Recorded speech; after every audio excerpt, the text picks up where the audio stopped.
So it all started about 90 years ago with the work of this guy, Edwin Hubble, who studied the light from all galaxies and all distant stars and found out that the vast majority of it was redshifted. It was slightly shifted towards the red end of the spectrum. And the only explanation for that is that pretty much everything is moving away from us. Okay? And it's not because we're the center of the universe, it's just everything is moving away from everything else. Right? All galaxies are moving away from each other. Pretty much all galaxies are moving away from each other.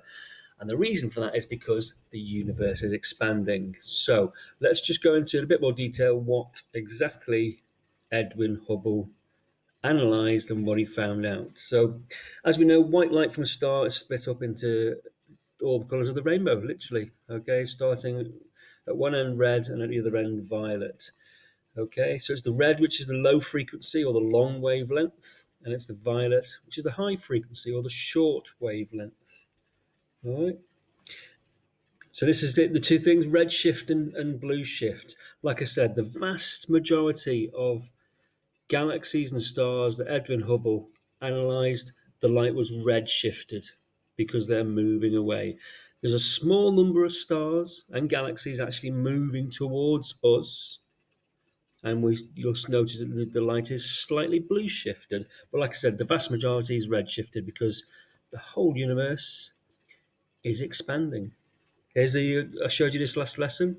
So there's the universe some time ago. Here's the universe today. Can you see how all the galaxies are now further apart because the universe has expanded? Okay. Right, I forgot to show you this last lesson. I think I added it at the end. It's me modelling the expanding universe with a balloon. So I've started the lesson with this. Hopefully you enjoyed that as well. Right, let's like I said, let's look at the analysis that Edwin Hubble did in a bit more detail. So, how did he measure? How exactly do you measure redshift? You don't just point your telescope at a galaxy and say, that looks a bit red. It's a bit more technical than that and a bit more sort of accurate than that. Let me start. If you were to look at the light from our sun, the white light from our sun is split, like I said, into all the colours of the rainbow. Okay, and all stars give off all the range of colours in visible light. But if you were to study it in a lot more detail, the star light, the white light, when it's split into the different colours, actually looks like this.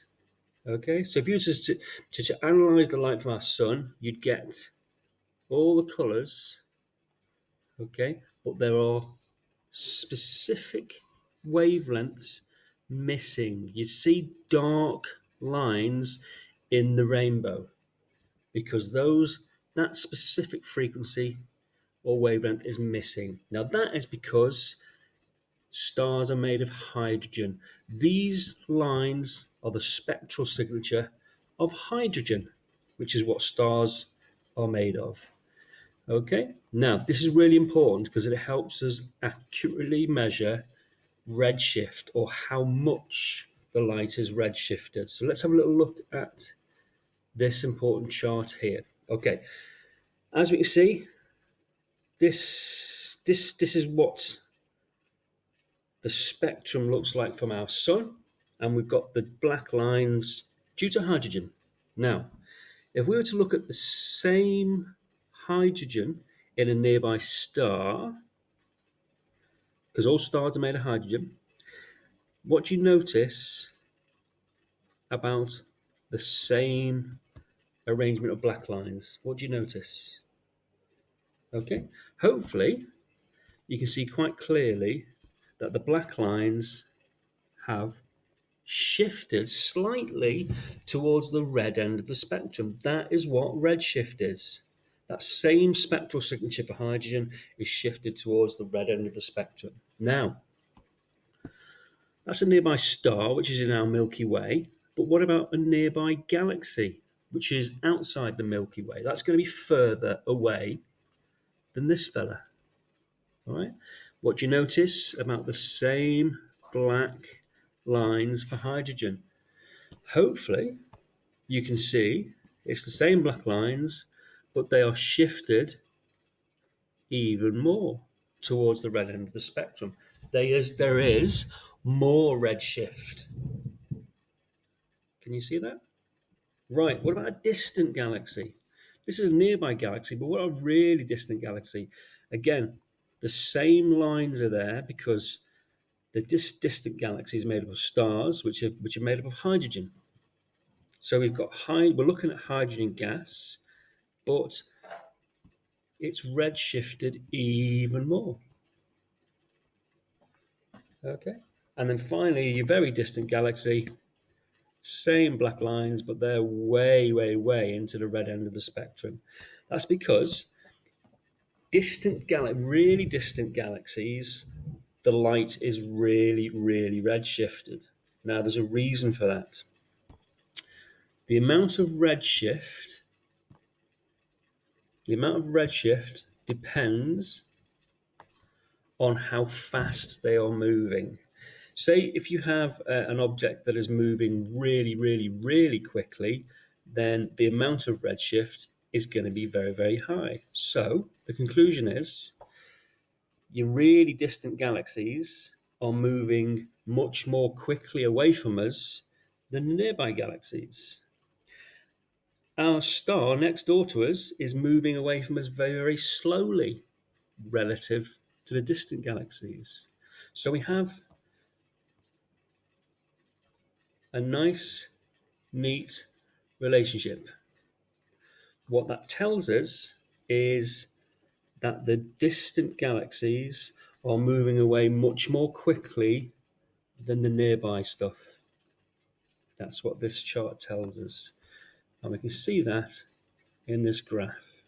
So Hubble got all the stars and galaxies he could find, and he plotted them on a very famous graph. He plotted on the x-axis, that's the distance to the galaxy, and that's how quickly the galaxy is moving away from us. He measured this by how much redshift there was. And what can you see? You can see a nice directly proportional relationship. As the distance to the galaxy increases, the speed at which it's moving away from us increases as well. And it's a nice directly proportional relationship. And that is called Hubble's law. And we can write that like this. So the speed the galaxy is moving away is directly proportional to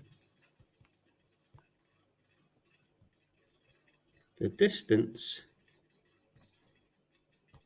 of the galaxy from Earth. And that's Hubble's law. Okay? So the further the galaxy is away from us, the faster it's moving away from us. Okay?